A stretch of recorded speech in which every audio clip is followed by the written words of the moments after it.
بسم اللہ الرحمن الرحیم۔ السلام علیکم ناظرین، آج کی ویڈیو میں ہم آپ کو حضرت سلیمان علیہ السلام اور ایک چیونٹی کے ایمان افروز واقعے سے متعلق بتائیں گے۔ ناظرین، قرآن مجید کی سورہ نمل میں اللہ پاک نے 5 انبیاء کرام حضرت موسیٰ علیہ السلام، حضرت داؤد علیہ السلام، حضرت سلیمان علیہ السلام، حضرت صالح علیہ السلام اور حضرت لوط علیہ السلام کے حالات بیان کرتے ہوئے مومنوں کو بشارت اور مشرکوں کو عذاب کی خبر دی ہے۔ لیکن اس سورہ کا نام نمل اس وجہ سے رکھا گیا ہے کیونکہ اس میں حضرت سلیمان علیہ السلام اور ایک چیونٹی کے سبق آموز قصے کو بیان کیا گیا ہے۔ نمل عربی زبان کا لفظ ہے جس کے معنی چیونٹی کے ہیں۔ حضرت سلیمان علیہ السلام حضرت داؤد علیہ السلام کے فرزند اور جانشین تھے اور قوم بنی اسرائیل کے درمیان خدا کے بزرگ پیغمبروں میں سے تھے۔ وہ اپنے والد کی طرح نبوت کے مقام کے علاوہ حکومت اور سلطنت رکھتے تھے۔ ناظرین، مورخین نے لکھا ہے کہ حضرت سلیمان علیہ السلام 13 سال کی عمر میں اپنے والد کے جانشین منتخب ہوئے۔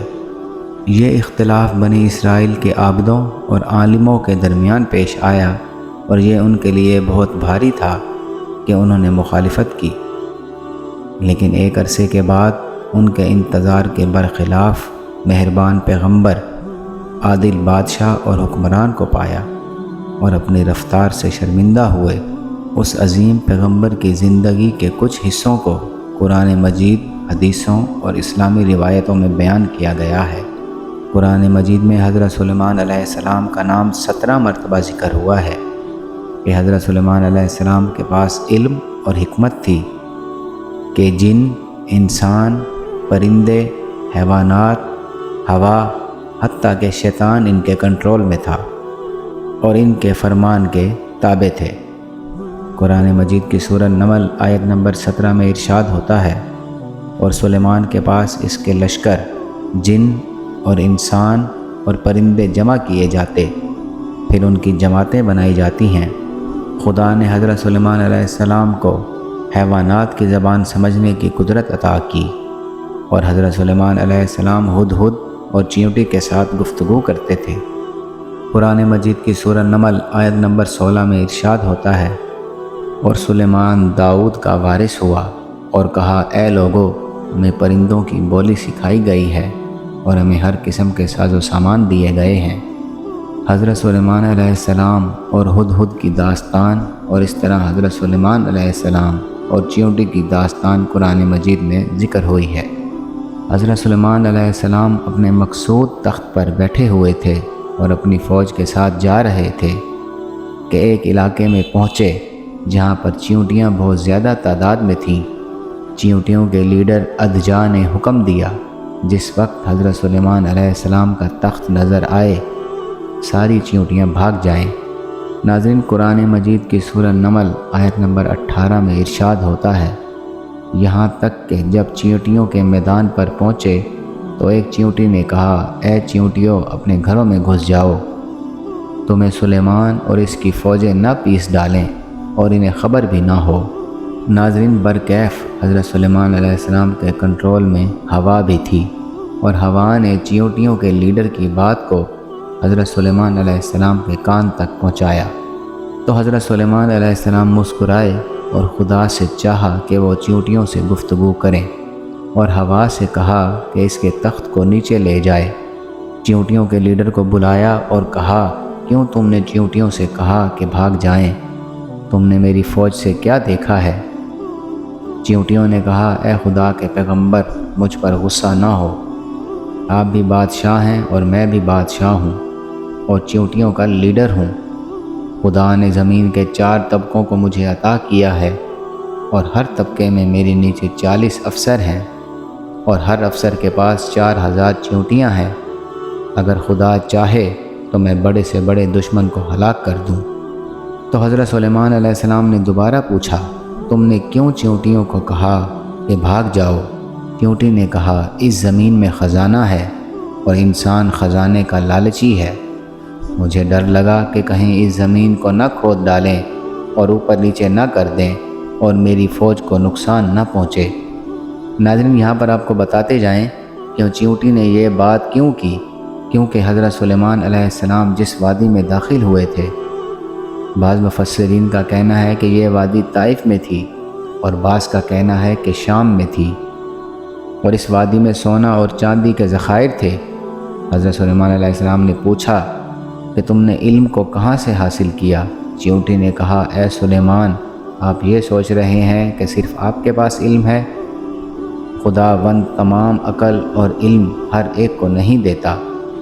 حضرت سلیمان علیہ السلام نے فرمایا، کیا تم چاہتی ہو کہ میں تمہیں علم سکھاؤں تاکہ سمجھ سکو کہ میرے پاس کتنا علم ہے؟ چیونٹی نے کہا، میں تم سے سوال کرتی ہوں۔ حضرت سلیمان علیہ السلام نے کہا، جو کچھ پوچھنا چاہتی ہو پوچھو۔ چیونٹی نے کہا، اے سلیمان، خدا سے کیا طلب کیا؟ تو حضرت سلیمان علیہ السلام نے فرمایا، ایک ایسی حکومت کہ جو کسی کے پاس نہ ہو۔ چیونٹی نے کہا، آپ کی اس گفتگو سے حسد کی بو آ رہی ہے، اور پیغمبر حسد والی گفتگو نہیں کرتے۔ کیا ہی اچھا ہوتا کہ تمہارے جیسی بادشاہت کسی اور کے پاس بھی ہوتی۔ حضرت سلیمان علیہ السلام اس کی گفتگو سے ناراض ہو گئے۔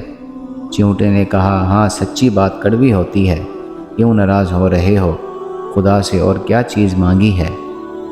آپ نے فرمایا، میں نے مانگا کہ ہوا بھی میرے اختیار میں ہو تاکہ میرے تخت کو لے جا سکے اور لے آ سکے۔ چیونٹی نے کہا، کیا آپ جانتے ہیں کہ خدا نے آپ کی دعا کو قبول کر کے آپ کو کیا عطا کیا ہے؟ حضرت سلیمان علیہ السلام نے فرمایا، تم بتاؤ۔ چیونٹی نے کہا، اس لیے کہ ہوا تمہاری موت کی خبر کو تم تک پہنچائے۔ تو ناظرین، حضرت سلیمان علیہ السلام رونے لگے اور کہا، صحیح کہہ رہی ہو۔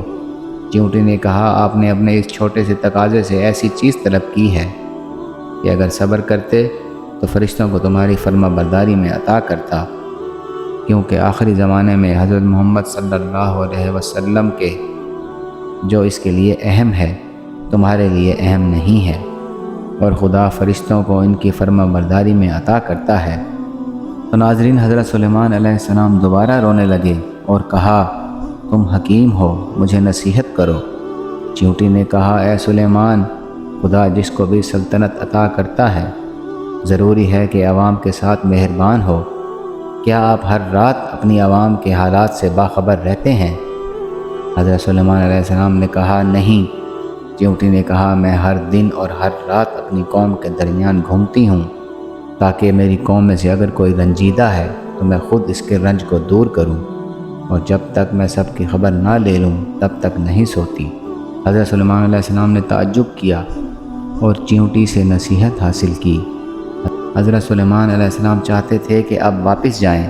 چیونٹی نے کہا، یہ صحیح نہیں ہے کہ آپ چلے جائیں اور میں آپ کی مہمان نوازی نہ کروں اس سے جو کچھ خدا نے مجھے عطا کیا ہے۔ حضرت سلیمان علیہ السلام نے قبول کیا اور چیونٹی ٹڈے کے پاؤں کو لے کر آئی۔ تو حضرت سلیمان علیہ السلام مسکرانے لگے اور کہا، مجھے اس بڑی فوج کے ساتھ اس ٹڈے سے مہمان نوازی کرو گی؟ چیونٹی نے کہا، ہاں، آپ کو اس بڑی فوج کے ساتھ اس ٹڈے سے مہمان نوازی کروں گی۔ حضرت سلیمان علیہ السلام نے اپنی تمام فوج کے ساتھ اس میں سے کھایا اور سیر ہو گئے، اور وہ ٹڈا اسی طرح باقی رہا۔ ناظرین، تب حضرت سلیمان علیہ السلام نے شکر کا سجدہ ادا کیا اور کہا، پروردگار، میں جانتا ہوں کہ میں کمزور بندہ ہوں۔ اس کے بعد آپ محل میں واپس لوٹ گئے اور 40 دن اور رات عبادت میں زندگی بسر کی اور خدا کا شکر ادا کیا۔ سبحان اللہ۔ ناظرین، یہ تھی ہماری آج کی ویڈیو، اس امید کے ساتھ کہ آپ ہماری ویڈیو کو دوستوں تک شیئر کریں گے اور ہمارے چینل کو سبسکرائب بھی ضرور کریں گے۔ انشاءاللہ بہت جلد آپ کی خدمت میں ایک نئی اسلامی، تاریخی اور معلوماتی ویڈیو کے ساتھ آپ کی خدمت میں حاضر ہوں گے۔ تب تک کے لیے اجازت دیجیے۔ اللہ حافظ۔